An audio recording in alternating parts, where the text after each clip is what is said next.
မင်းကုန်တိပိဋကဆရာတော်ကြီးကလူအများပါနားလည်ရအောင်ကြပြလေးရေးထားတာရှိတယ်မျက်စိတွင်မြည်ရုပ်အကြီးကနှစ်စီကာလမတိထပဲမျက်စိတွင်မြည်ရုပ်အကြီးကနှစ်စီကာလမတိထပဲခဏဖြစ်လျက်ခဏပြည့်၏ဖြစ်ပြနတ္တနှိမ့်ဆက်တံဖြင့်တရားမဆဲလွန်ဆင်းရဲ့၏ခိုင်မြဲကြောမှနှစ်မပါဘူးပညာစက္ခုမျောထောက်ရှုလျင်သူ့သဘာဝအနိစ္စနှင့်ဒုက္ခအနတ္တမှန်လစွာ၏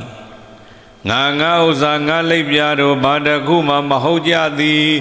ဓမ္မသက်သက်ပါရကားဓမ္မသက်သက်ပါရကားဒါမင်းကိုဆရာတော်ကြီးကအရှင်သာရိပုတ္တရာဟောတဲ့တရားကိုကြပြလင်းကစီသွားတာမျက်စိတွင်မြည်ရုပ်အကြီးကနှစ်စီကာလမတိထပဲမျက်စိနဲ့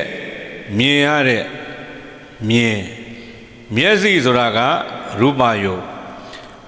မျက်စိနဲ့မြင်ရတဲ့ရူပယုတ်မျက်စိတွင်မြည်ရုပ်အကြီးကစက္ခုပတာရယုတ်ပေါ့ဆိုလိုတာကအဲ့ဒီစက္ခုပတာရယုတ်ကနှစ်စီကာလမတိထပဲခဏဖြစ်လေခဏပြည့်၏တဲ့ခဏလေးဖြစ်ပြီးတော့ခဏလေးပြည့်တာတဲ့ယုတ်သဘောတရားတွေဖြစ်ပြနတ္တနှိမ့်ဆက်တဲ့ဖြင့်တရားမဆက်လွန်ဆင်းရဲ့၏အဲ့ဒီဖြစ်ပြတဲ့နဲ့နှိမ့်ဆက်ခံရတဲ့ပုံကိုယ်တွေဟာတရဇတ်ဖဲတဲ့ဆင်းရဲမှုတွေနဲ့ရင်ဆိုင်နေရတာခိုင်မြဲကြောမှနှစ်မပါဘူးအဲ့ဒီဇဂုပတာရနဲ့ရုပ်အကြီးနဲ့မြင်ရတွေ့ရဖြစ်ပြတဲ့သဘောတွေဟာခိုင်နေမြဲတယ်ဆိုတာဘာမှမတွေ့ဘူးအနှစ်သာရရှာကြည့်တော့လေအနှစ်သာရလည်းမတွေ့ဘူး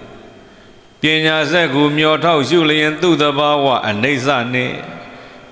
ပညာမျက်စိနဲ့တည်တည်ချလာကြည့်လိုက်ရင်သူ့သဘာဝကအနိစ္စပဲတဲ့အနိစ္စဆိုတာမမြင်ဘူးအနိစ္စလက္ခဏာမြင်ပြီဆိုရင်နောက်ကဒုက္ခတို့အနတ္တတို့ကသေချာပေါက်လိုက်တာ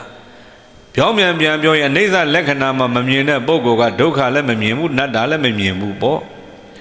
သူ့သဘာဝအနိစ္စနဲ့ဒုက္ခအနတ္တမှန်လားစွာ၏